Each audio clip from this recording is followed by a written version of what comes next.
Justamente, o Congresso acontece em 1991. 30 anos está fazendo. A gente viajou daqui do Recife no dia 23 de junho, na véspera de São João, num ônibus da Casa Civil, aberto bem grande assim de lado do ônibus, governo do estado de Pernambuco. E quem era o governador?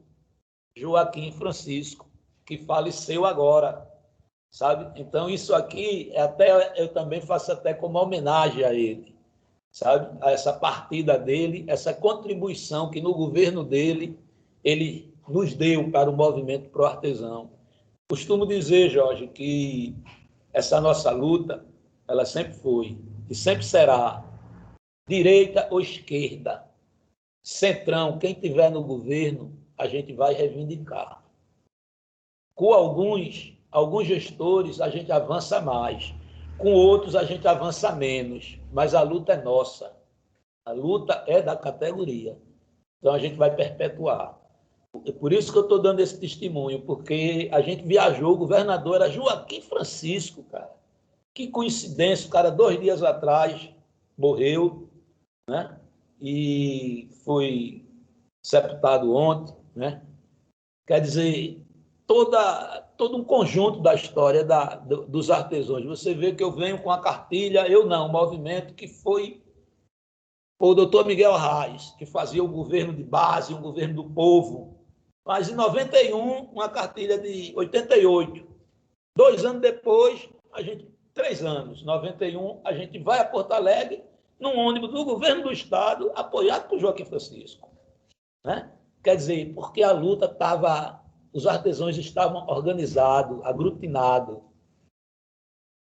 Aí a gente avançou, cara, de uma forma que, como a gente estava indo para o primeiro contrato, primeiro Congresso Trabalhador Artesão, a gente teve muitas conquistas nesse movimento. Lá em Porto Alegre, a gente teve a honra e o prazer de inaugurar a usina do gasômetro como espaço cultural do trabalhador gaúcho. Então, os gaúchos ficam, quando eu falo isso, que eles escutam, eles, sabe, ficam, porque não tem como negar, isso está nos anais da história do movimento dos artesãos brasileiros. Inauguraram a usina do gasômetro, que era uma usina hidrelétrica, né, na margem do rio Guaíba, e estava lá abandonada. Eles reformaram, mas aconteceu que na inauguração foi com a primeira feira do artesão brasileiro e latino-americano e o primeiro Congresso do Trabalhador Artesão, o CONTRARTE. Inclusive, o Luiz Inácio Lula estava em campanha e visitou lá. Quer dizer, sabe, a gente tem toda uma atividade, uma vida, por isso que eu falo, é a organização da política sociocultural dos artesãos pernambucanos e brasileiros, sabe? E essa feira, ela foi um sucesso. Ela foi um sucesso de vendas, porque os gaúchos fizeram presente à sociedade para comprar o artesanato de Pernambuco, o artesanato do Norte, né? Nunca tinha visto aquilo. As feiras só acontecia desse nível em São Paulo. E a proposta da UNA era justamente uma feira por região. Não era centralizar em uma região. Era um ano no Norte, um ano no Sul, um ano no Nordeste, um ano no Centro-Oeste. Então, em 5 anos, a gente fazia as 5 regiões e voltava. Quando voltava, a gente naquela região mudava o estado, só o estado, mas a região voltava. Era tudo pensado, tudo tinha formato de organização e tem de organização. Aí a feira foi um sucesso. E o Congresso nem se fala, né? Eu costumo dizer, isso é meu, particularmente, que foi o destoque dos artesãos, né? Por que eu chamo de destoque dos artesãos? Porque chegou artesão de carona, chegou artesão de todo jeito, dizia mesmo assim, rapaz, eu vi... De todo o Brasil. De todo o Brasil. Tinha aqueles que estavam vindo com a delegação, organizadozinho, Mas teve aquele que houve, Deus tem um congresso de artesão fazendo congresso. Aonde é? No Rio Grande do Sul, eu vou embora para lá. Aí fazia feito Ventania, feito o artista, o músico Ventania, de pé, de ônibus, de trem, de bicicleta. Quando a gente via, chegava a gente assim, dizendo, você aqui o congresso é? A gente olhava e dizia, tu é de onde? Eu sou do Pará. Com a mochila nas costas, jogava, onde é que eu vou dormir? Tem lugar para eu dormir? Então, o congresso tomou mesmo um sentido mesmo dos artesãos falar. Então, na pauta, a gente tinha lá na pauta desse congresso, era como ia ser os congressos nossos, de quanto em quanto tempo, né? Aí a gente tinha que deliberar, porque não era mais um encontro, como houve em 88, já era 91, era um congresso, uma coisa formal, formalizada, onde o governo sabia, Polícia Federal sabia, todo mundo estava convidado, quem quisesse participar, Secretaria da Fazenda, qualquer pessoa, como convidados, delegados que têm direito a voz e voto. Pronto. Então, a gente lá estava na pauta do dia, né? Quem era nós? A gente tinha que definir quem era o artesão. Quem somos nós? Não é quem era nós, quem somos nós, né?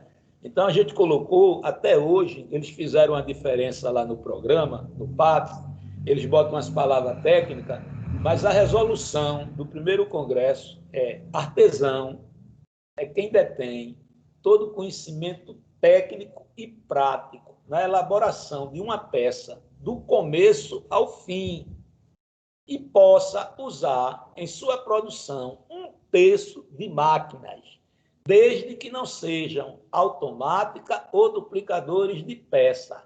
Ponto. Essa foi a resolução desse congresso. Até hoje é o que a UNA, preva por isso que não aceita a impressora 3D, por isso que não aceita a sublimação, sabe? Não temos nada contra, mas para entrar no universo da gente como artesanato, não, sabe? E também não aceitamos o artífice, sabe? Ele tem que se qualificar, porque na minha oficina eu vou botar um cara só para dar polimento, pegar um anel e ele só vai aprender isso. E ele vai ser artesão? Não, para ele ser artesão ele tem que forjar a prata, fazer a lâmina, construir a caixa, cravar a pedra, dar polimento na peça, e depois saber até o valor dela. Então, ele tem um conhecimento técnico e prático. Esse, sim, pode ser na cerâmica, pode ser no tecido, pode ser na madeira. Foi a nossa resolução. Eu vou falar um negócio agora que é polêmico pra caramba. Customização. Customização. Tem muitos artesãos aí, principalmente as mulheres, que trabalham com customização, com costuras, com ornamento de sandálias e roupas. E aí fica tudo muito difuso, né? Eu tenho um conceito também, mas eu acredito que é parecido com o seu, né? Que é um conceito do que é artesanato de verdade. Então, até um certo ponto, a customização pode ser um artesanato, dependendo da forma do trabalho artesanal que é empregado para customizar, né? Lógico, porque, né? Mas é uma coisa polêmica. Tu pode falar um pouquinho sobre isso? O que é que tu achas? Como é que tu conceitua isso? Veja, esse conceito mesmo que eu lhe falei não é meu, é como eu lhe disse. Saiu do Congresso de discussões, foram 5 dias de quebra-pau, né? Não é meu, é um conceito que está lá da ONU, das primeiras resoluções. Claro que isso já faz 30 anos, né? Então vem vamos dizer, adequando à realidade hoje do mundo. Mas o próprio programa hoje do artesanato, o PAP, ele não Já está tem reconhecendo mais o trabalho manual, né? Ele já está fazendo um recorte. Ele já está isso. fazendo um recorte, né? Já existe, né? Porque é muito difícil, é um universo muito grande. Ficou Veja, bem na interessante esse questão, recorte. Ficou bem interessante esse recorte. Ficou bem definido, eu achei. Com certeza. Veja, nesse primeiro congresso, lá em 91, na usina do gasômetro, em Poá, Porto Alegre, como os gaúchos chamam, Poá, eles abreveiam, né? Então, como eu estou lhe dizendo, era um momento de a gente fazer, a gente estava ali, tinha que saber quem somos nós, onde somos, o que queremos, era o primeiro momento de um congresso, né? Uma observação que eu fiz, porque me veio à cabeça, mas o assunto principal é esse mesmo, essa importância nesse momento. E aí, depois dessa primeira feira, que você falou que foi um sucesso, né? E que é emblemática mesmo, né? Por várias questões. Depois daí, a coisa começou a andar anualmente, houve outra edição, até chegar aqui em Pernambuco. Houve alguma edição aqui em Pernambuco? Então, justamente, né, como estava dentro a pauta, né, a resolução era como eu lhe falei. Então, esse congresso ele tinha que definir. O primeiro ponto foi esse, né, quem somos nós, né, para a gente ter um norte. E a gente vai defender quem? A gente não quer excluir, mas a gente tem que ter alguma coisa palpável, que foi isso, quem era o artesão. Isso que eu falei. Segundo, de quanto em quanto tempo ia acontecer esse congresso. Então, a gente definiu que seria bienal, de 2 em 2 anos, né? E como a gente ia fazer essa questão de todo o congresso ter uma feira de suporte, né? Porque o congresso, uma feira, levava o artesão e levava os delegados e mais uma camada de artesão que ia ficar dentro do estande, vendendo para dar sustentação, porque a gente tinha que se bancar. O nosso congresso tinha que ser bancado pela gente. O governo nenhum vai bancar congresso de categoria nenhuma, porque sabe que vai bater em cima dele. Ele não quer a formação política. Ele não quer que o povo saiba ao norte, né? Ele quer, enquanto ele puder manipular, ele vai manipular. A gente sabe que é assim que funciona. Então, não cabe ao governo financiar Congresso. Então, era nós que tínhamos que bancar. Então, a gente decidiu o seguinte, que seria de 2 em 2 anos, o nome já estava lá feito, CONTRARTE, que é Congresso do Trabalhador Artesão. A gente de 2 em 2 anos. E um ano em cada região do país. Aonde aconteceria a feira. O intuito Sim, era que a feira exatamente. tivesse o mesmo nome lá de Porto Alegre, que era Feira do Artesão Brasileiro e Latino-Americano. Essa era o título da nossa... Espera aí, Nivaldo, só um instante. Porque cortou. Se você puder voltar um pouquinho sua fala, Uhum. essa última que você estava falando.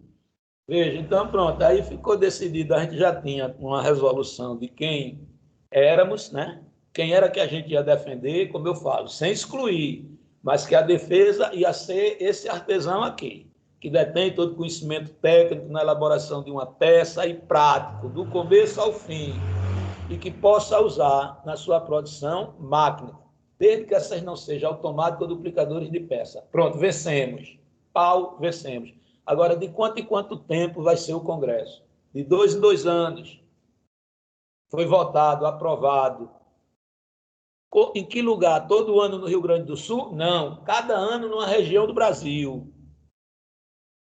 Temos 5 regiões, então, de 2 em 2 anos numa região do Brasil. O nome, ele, paralelo ao Congresso, uma feira para dar suporte. E a feira com a mesma nomenclatura da que houve em Porto Alegre, que foi a primeira feira do artesão brasileiro e latino-americano em Porto Alegre. Então, decidimos, já estava decidido isso. Regulamentação da profissão, a pauta do dia. Tiramos uma minuta, né? Porque a gente, não é a gente que regulamenta, quem regulamenta é o Congresso, mas construímos lá a primeira minuta, a primeira proposta, vamos dizer assim. Justamente quem era o artesão estava lá, e outros tipos de aposentadoria, visando os pescadores e os agricultores da agricultura familiar, pegando bases do que já existia. e fomos colocando. Aí veio o momento de se votar qual era o estado que ia sediar o segundo contrato. Quando eu falei a você antes que é incrível que foi Joaquim Francisco, no governo de Joaquim Francisco, em 91, que cedeu o ônibus, né? Nos deu um ônibus com 2 chofés, 2 major da reserva. O ônibus tinha um radioamador ligado direto com o Palácio do Campo das Princesas. Um ônibus leite, um ônibus que o governador andava, cara. Finado Joaquim Francisco, agora fazendo 31 anos, e ele faleceu agora. Então, essa parte da história que eu já tinha falado antes. Mas, em contrapartida, o que é que o governo de Pernambuco fez quando nos deu esse ônibus? Disse, legal, a gente apoia a ida dos artesãos, vai 2 técnicos, né? Que tinha aqui os técnicos acompanhando, foi Ana Pessoa, acho que você conhece, Ana Pessoa, até hoje está aí, e a outra foi Valéria. Valéria não está mais no governo, foram essas 2. E Tiago Amorim também estava nessa época no Departamento de Formação para o Trabalho. Só que Tiago estava como técnico, mas também foi como artesão, e foi no ônibus com a gente. Elas 2 foram de avião. E foi chão. 3, 4 dias de estrada. Então, a contrapartida que o governo deu foi que a gente trouxesse o segundo congresso para Pernambuco. Ele dava o apoio. Lógico. Ele deu apoio para a gente ir, mas dava o apoio, a gente dá o apoio, a contrapartida de trazer para cá. Então, eles deram muitos foldem a gente, a Impetu, certo?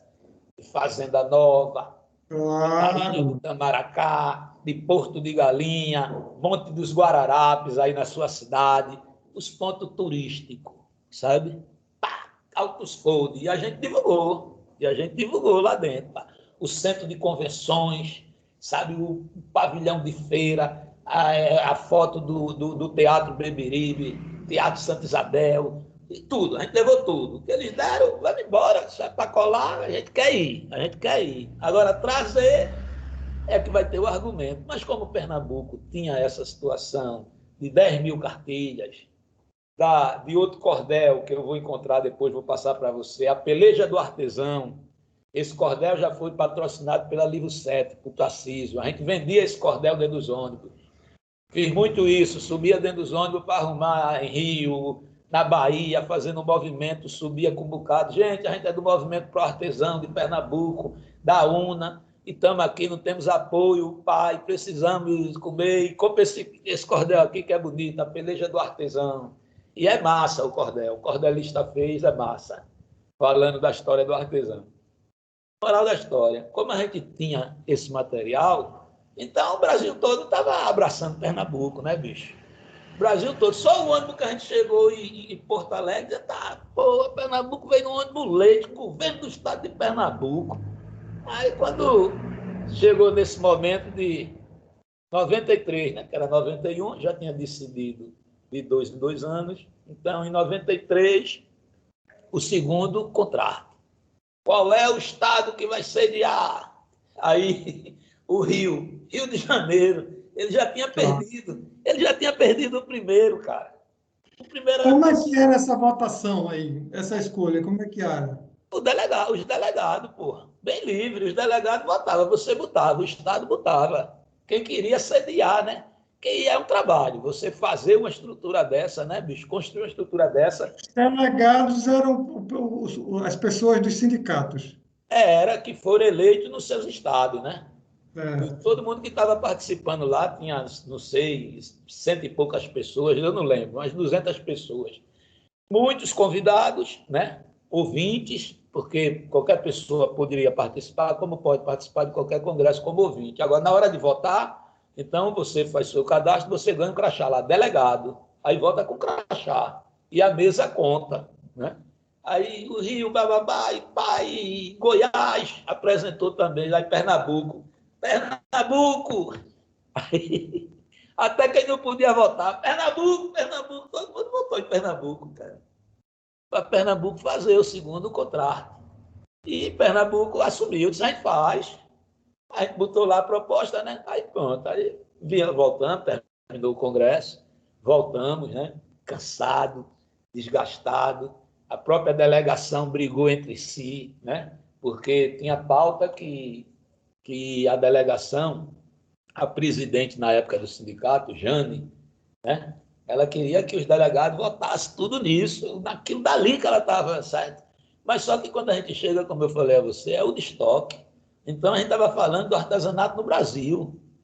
Então, a gente começa a você fazer, pegar ideias de um, se juntei com o Petros, com a mulher de Petros, Dona Zélia, e a gente formou um bloco dentro do Congresso, que era a Sociedade Alternativa.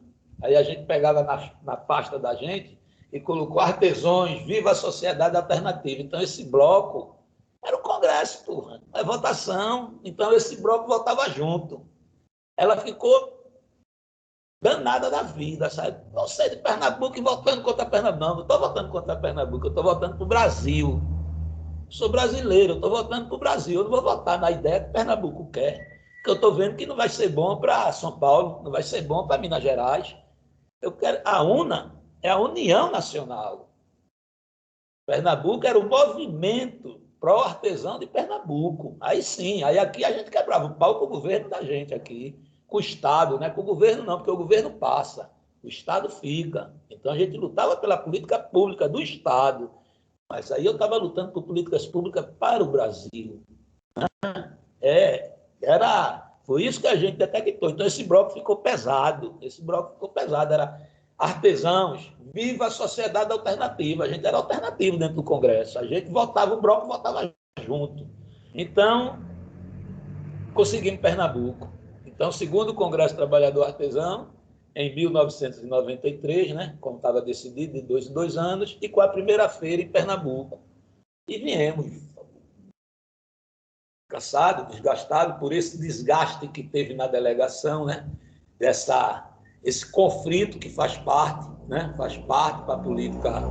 A política é assim, não pode ser uma política de lagartixa, tem que ser uma política onde se discuta mesmo e chegue no denominador. A moral da história, voltamos. Quando voltamos para cá, começa as coisas a tomar outra dimensão, né? Porque vem a eleição de governador. Aí o governo já não era mais Joaquim Francisco, né? Já entra Roberto Magalhães, aí já, mesmo do mesmo partido, mas com outras ideias, né? Mas aí a gente, vamos lutar. E esse pessoal não voltaram para Pernambuco. A Jane ficou em São Paulo, foi fazer um tratamento que ela tinha que fazer um tratamento de saúde, e o tempo começou a andar, porque você fazer um negócio para 2 anos, você tem que começar a fazer logo, numa dimensão de uma feira que a categoria nunca tinha feito, no pavilhão de eventos, né, do Centro de Convenções. Então, a gente marcou, e era pelo sindicato. Aí já não era o movimento já tinha se tornado o SINDARP, o Sindicato dos Artesãos de Pernambuco, e junto com a UNA. Então, foi muito complicado, muito difícil. Até hoje ainda tem uns documentos desses aí no meu histórico. A gente não tinha essa ferramenta, né, Jorge? Era tudo pela a máquina de tatilografia. Então, o sindicato estava numa pendenga danada. A gente começou, em 90, só tinha 2 anos, né, 3 anos, então não conseguiu se estruturar. A sede da gente era do Simpro, uma sala que o Simpro, Sindicato dos Professores Urbano, né, tinha cedido, lá na rua Tabira, ali de lado do Corpo de Bombeiro, e o Simpro foi despejado. Quando o Simpro foi despejado, o sindicato ficou sem sala, né? Como é que a gente vai fazer um congresso agora? Como é que a gente vai trabalhar, meu Deus, se a gente não tem nem sede? A gente tem uma sala agora, nem sede a gente tem. Aí o SEAS socorreu a gente de novo. Isso é os anais, eu vivi, passei por tudo isso. Eu era diretor de ética nessa época. Eu estava na diretoria de ética profissional do sindicato. Aí a gente recorre ao SEAS, o SEAS deu uma sala embaixo de uma escada. Só cabia 3 pessoas lá, era um depósito, uma dispensa. A gente botou todo o material lá e começou a vir a questão do Congresso. Aí disse, puta que pariu, como é que a gente vai fazer isso? Então, a gente procurou a APP, não sei se você conheceu, Associação dos Artistas Plásticos de Pernambuco. que era ali na Rua da Aurora. O prédio até está interditado. A APP era Abelardo da Hora. A história é muito verdadeira, velho. Aí a gente disse, a gente tem que realizar esse congresso porque os gaúchos já disseram que isso era cartilha para analfabeto. E a gente já quebrou o pau com aqueles gaúchos dizendo, não fosse para analfabeto, como é que era a cartilha? Toda a cartilha, rapaz, a cartilha do ABC é para o cara aprender o ABC. A cartilha do trabalhador artesão é para o cara aprender, saca? E a gente já tinha muito essas brigas, essas divergências, né? Do Sul, aquele querendo se separar do Brasil, né? E a gente levando para ele lá. Imagina o Brasil ser dividido e o Nordeste ficar independente. A gente já levava isso lá para eles, sabe? Já tinha essa a construção. Aí, moral da história. Então, Tiago Amorim, né? Muito, assim, muito representativo dentro dessa luta, é um dos guerreiros também, uma das pessoas de grande respaldo dentro da UNA. E Tiago disse, não, a gente vai fazer um ofício para Abelardo da Hora e vai levar na casa de Abelardo da Hora. Isso é legal. Aí foi eu, Tiago e Tony, se eu não me engano. Tinha outra pessoa, eu acho que Rogério. Eram os que estavam na diretoria do sindicato. E fomos lá. Abelardo recebeu a gente de pijama, uma calça de linho, limpando os olhos, o finado, né? Tenho grande lembrança dele. E quando a gente chegou aqui para Abelardo, ele era o presidente da associação. Né? Quando a gente chegou a Abelardo, ele disse, poxa, para que ofício? Artesão é primo, é família dos artistas. A parte de cima do primeiro andar é de vocês. É para eu assinar onde? Hoje nem quis saber de diretoria. Sem nenhuma. Hoje não quis nem saber, bicho, de diretoria, de chamar, fazer reunião com a diretoria da APP. E a gente foi, chegou lá, a casa era fechada, cheia de teia de aranha, a gente limpou e se instalamos. Aí dizemos, agora a gente vai fazer o congresso. Porque a gente tinha uma sala, agora a gente tem um andar, com telefone e tudo. Aí disse, pronto. E em cima, em cima, o último andar era o prédio do MISP. Era a sala do MISP, MISP. Era do MISP, da sala de cinema de Pernambuco, né? E a gente disse, então, a gente vai estar em casa, vamos trabalhar. Aí marcamos um seminário na Tapeçaria Timbi, lá em Camaragibe, justamente para tirar a comissão pró-congresso, uma comissão para construir o congresso. Então, a gente mandou 500 cartas, bateu uma na datilografia, né? Minha mulher tinha uma máquina que o D dela voou, aí eu colei com o Araldito em 24 horas e o D ficou fora de conforme. Aí onde bati o D ficava em cima. É a marca registrada desse documento. E a gente bateu, foi para o Sindicato dos Professores, o SINTEP, né? Que a deputada Tereza Leitão era presidente. O SINTEP surgiu na mesma época que o SINDARP, em 90. A história é forte, velho. É forte, forte, forte, forte. Então, Tereza Leitão também nos ajudou muito, enquanto presidente do SINTEP, e ainda, de vez em quando, eu preciso, vou no gabinete dela, e ela dá alguns apoios quando a gente precisa de alguma coisa mais contundente, né? Moral da história, elas rodaram 500 cópias para a gente, uma resma, a gente tem uma resma. Tinha a máquina, o Sindicato dos Professores já nasceu, né, com imposto sindical, o SINDAP não tinha um imposto sindical, que foi cortado agora na CLT, mas na época tinha. Então, rodaram as 500 e a gente, agora, como é que a gente vai enviar? Como é que a gente vai botar no correio? Não tinha, cara, não existia isso. Era 1993. Aí como é que a gente vai botar? A gente vai pedir a quem agora? Aí vamos para Paulo Rubio, para o gabinete do Paulo Rubio. Paulo Rubio, vereador. Aí chega lá, Tereza Leitão ainda não estava, Paulo Rubio já estava. Aí chega lá, Paulo Rubio, que é meu amigo até hoje. Aí, Paulo, tal, a gente precisa enviar 500 correspondências. Aí ele, rapaz, bota tudo no envelope aí, traz que eu mando aí a turma enviar. Legal, vereador.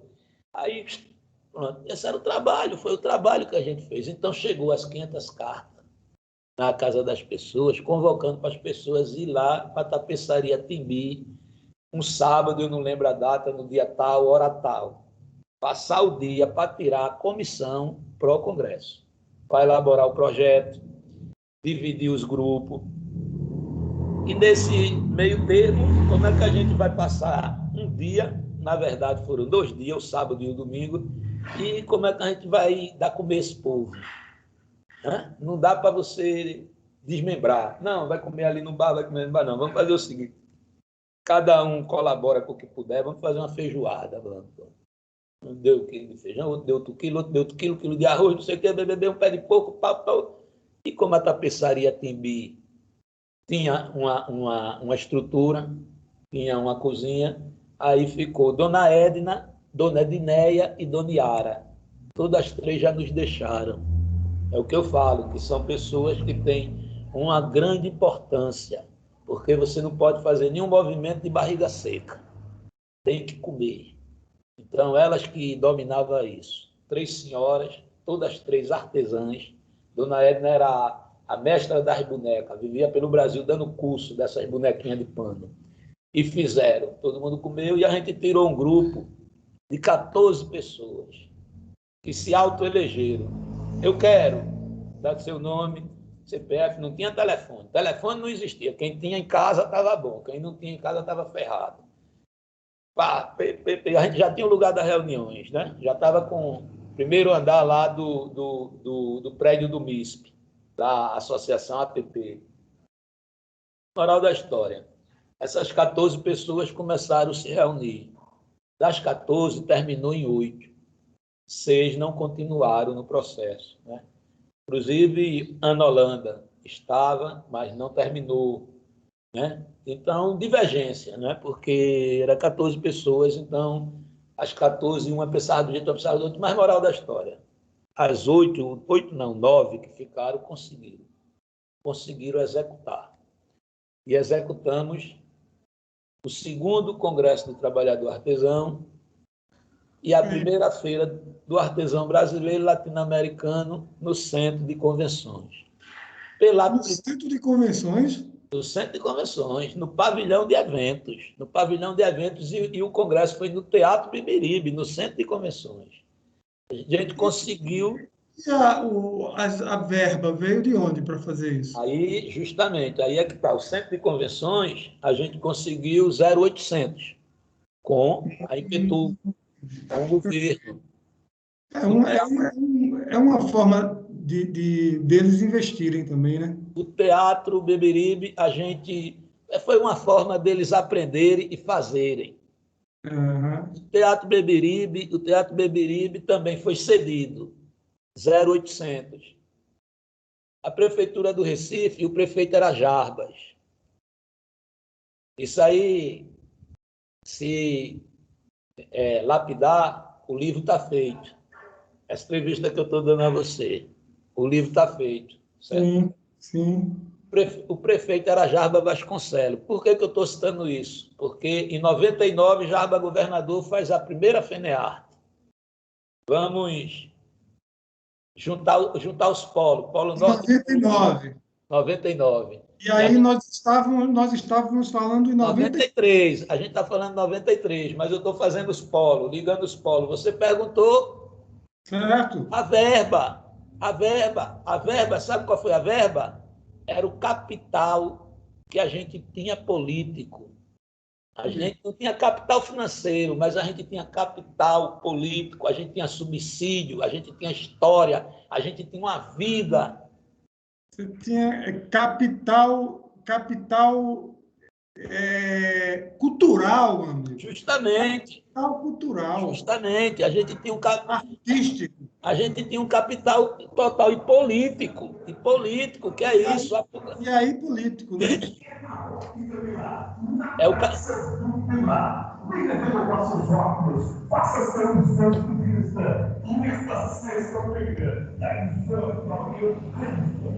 Justamente, Jorge, é o que eu falo, era o capital da política sociocultural do trabalhador artesão.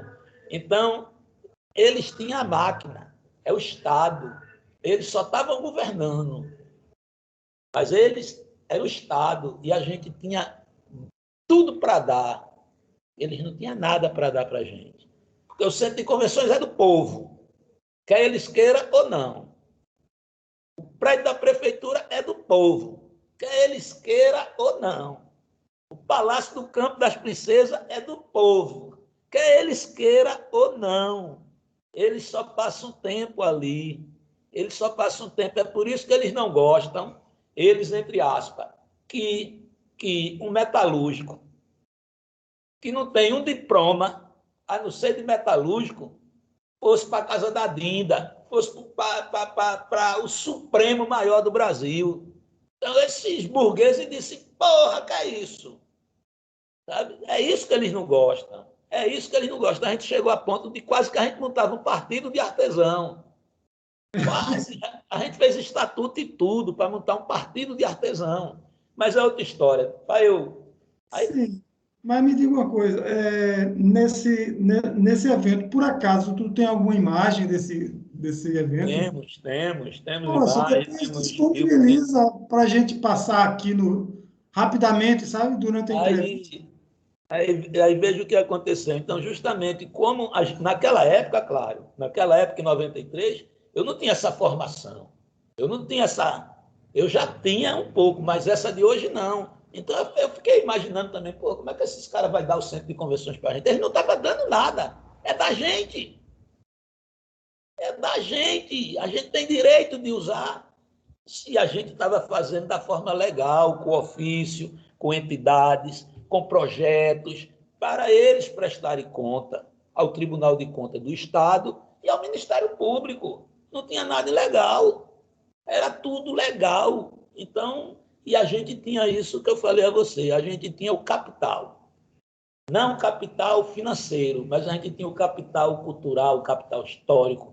A gente já vinha de Porto Alegre, a gente já tinha os anais da história, a gente já tinha feito o primeiro EAB, a gente tinha 10.000 cartilhas espalhadas pelo Brasil. Então, a gente juntava tudo isso e dizia aqui o que é que a gente quer.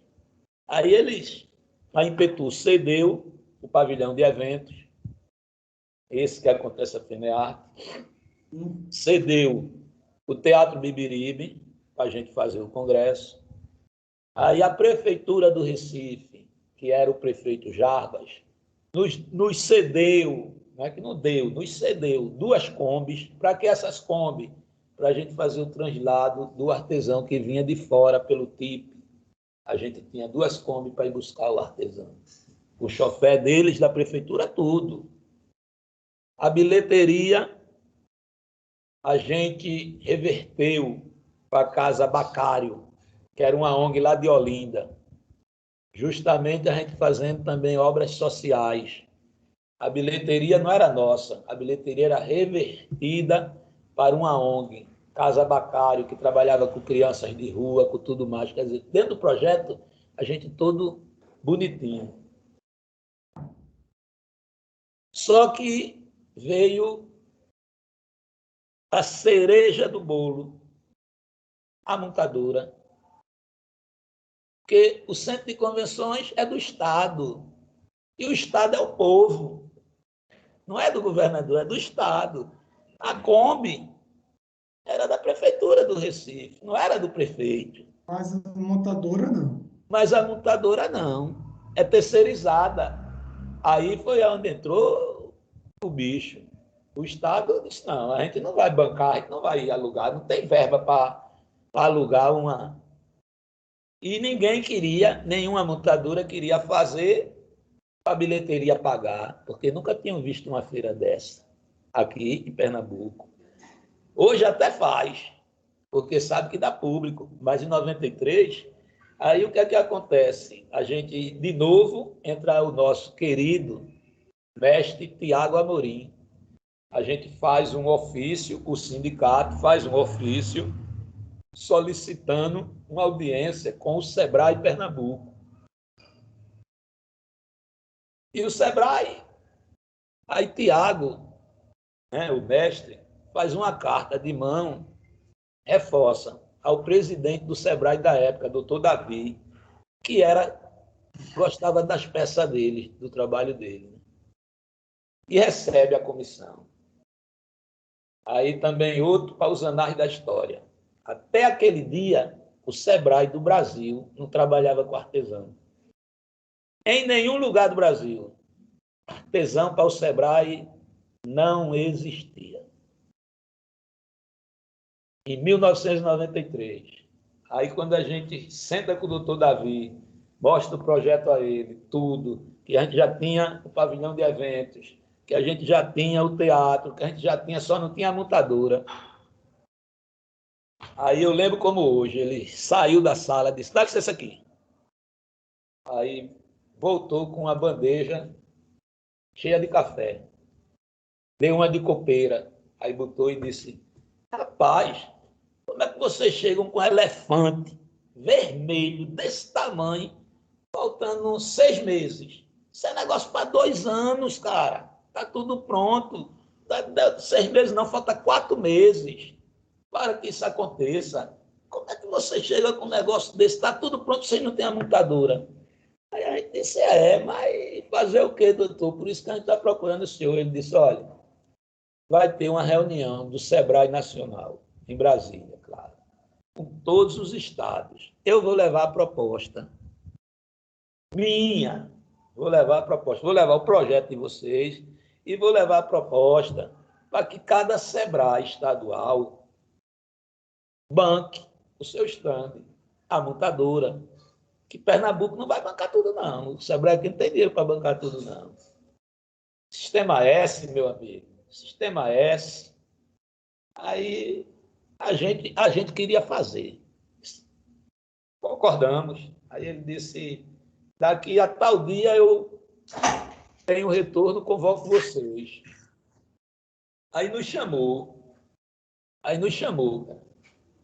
Nos chamou e disse, batemos o martelo. Bateu o martelo. Cada Sebrae estadual vai bancar o seu stand. Aí, justamente, essa feira foi no modelo da Febrar. Então, te chamaram, ele lhe Não, chamaram o grupo, eu não, o grupo, que estava construindo todo o processo. Eles, chamou, bateu o nível. a Uma gente teve pessoa chata que está telefonando. A pessoa está telefonando para mim, aí quando telefona, cai. Sim, então, era o presidente lá, era o diretor do Sebrae na época. presidente do Sebrae Pernambuco. Aí ele chamou vocês, Chamou a avisou. comissão, a gente teve o primeiro encontro com ele, né? Quando ele disse que ia levar para uma reunião em Brasília, para todos os Sebrae. E na volta ele nos convidava. Aí ele nos convidou de novo e disse, olha, o Sebrae, todos os Sebrae bateram o martelo, que apoiavam. Então a gente monta a feira. Aí o Sebrae entrou com a montadora, que o centro de convenções era do Estado, a gente já tinha conseguido. O teatro a gente tinha conseguido. A gente não tinha a montadora.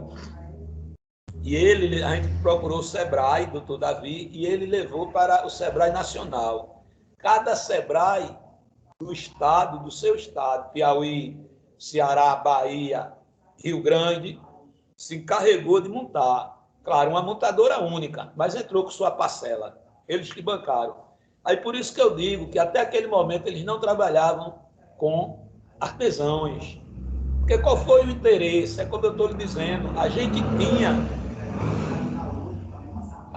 tinha um grande capital, que era o artesanato, a cultura, a política de organização, e eles não tinham isso. Eles só tinham o capital financeiro, que também não é deles.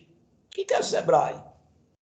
O SESC, o SEAS, o Sistema S, são mistos, né? Não são empresas privadas e nem empresas públicas, são empresas mistas, que o governo coloca dinheiro dentro. E quando o Estado, vou colocar dessa forma, o Estado coloca dinheiro, é do povo. O Estado não tem dinheiro, não. O dinheiro é do povo, é impostos, impostos nossos, impostos, impostos, impostos e mais impostos. Então, moral da história. Aí é o que eu digo, eles não nos deram nada, porque eu lembro que eles, Jorge, armaram uma estrutura, o SEBRAE armou uma estrutura, o SEBRAE Nacional. Um primeiro andar, um escritório em cima, onde eles filmavam tudo, e faziam entrevista com o povo, tanto com os visitantes como com os artesãos. Então foi ali que eles eram assim, eles fizeram assim, ó. Disse, ei, rapaz, e essa categoria? E todo mundo no Brasil acamelou, é? Foi nisso que Collor entrou, rapaz. O financiamento de Collor como presidente, quando o PNDA foi extinto, foi porque o FMI, o Fundo Monetário Internacional, fez uma pesquisa, perguntou ao governo brasileiro, todo mundo lá é camelô, é? Aí fez um levantamento sério e disse, não, a economia informal, uma boa parte do produto interno bruto vem de uma categoria chamada artesão. Cara, isso tem 31 anos de história. A gente vem vivendo e vendo como evoluímos. Então, eles vieram até chegar no MEI, no EI, nessas coisas, querer botar os artesãos dentro dessa situação, sabe? A gente, a UNA, o sindicato, ele nunca foi contra o MEI. Ele nunca foi. Eu, particularmente, não sou, mas também não sou a favor. Para mim, artesão, não. Sou autônomo, eu sou artesão autônomo, eu quero que regulamente minha profissão. Sabe? Dentro da regulamentação da minha profissão, eu pago meus direitos, eu pago meu ISS aqui, meu SIM, eu tenho meu cadastro de inscrição municipal no município, eu pago como autônomo artesão. Então, está lá dentro da CLT os direitos dos trabalhadores autônomos e profissionais liberais. Então, foi muita coisa que evoluiu, mas evoluiu em cima do que a gente construiu lá atrás. Então, a feira deu certo, o congresso deu certo e a feira deu certo. Só que ela era no formato de como era a Febrarte. Era estande por estados, de 40, de 60 metros. Não tinha estandes individuais. O que a gente fez individual foi armar uma feira, como a Feira de Boa Viagem, para dar representatividade das feiras. A gente armou, até o Roberto Carlos participou, deu oficina lá, o mestre Nado do barro, da cerâmica, deu oficina lá. Então, tá lá, se você perguntou se a gente tem isso, eu tenho 8, eu tenho 12, umas fitazinhas assim, desse tamanho, crua, com tudo, filmado tudo, só que elas nunca foram editadas. Eu tenho 8, tem o nomezinho que dá. As fitas... Oi? Slide, não? Não, era feito fita cassete. É filme, fita de filme, oitavo não sei o quê. É uma quadradinha desse tamanho. Polaroid? Não. Eu depois vou mostrar a você ela. Vou fazer uma foto e vou mandar para você. Eu tenho 8 delas, sabe, que ficou comigo, que precisa ser editado. Não é desse não. Essa que eu tenho não é desse não, é do Congresso de 2009. Se você quiser me enviar umas 6 fotos, aí durante a edição, quando você estiver falando, aí eu apresento as 6 fotos assim, sabe? Para ilustrar, para Eu vou, ilustrar. eu vou catar, só que não são fotos boas de boas resoluções, Não, sabe? mas a gente tenta dar um jeito. E, então, justamente isso aí foi o que aconteceu de maior, porque aqui, assim, para a gente... Pronto. Aí quando terminou essa feira, o Sebrae que fez o fechamento, fez a pesquisa de Não. resultados. O Sebrae, ele fez uma coisa dele, ele não passou nada para a gente, ele ficava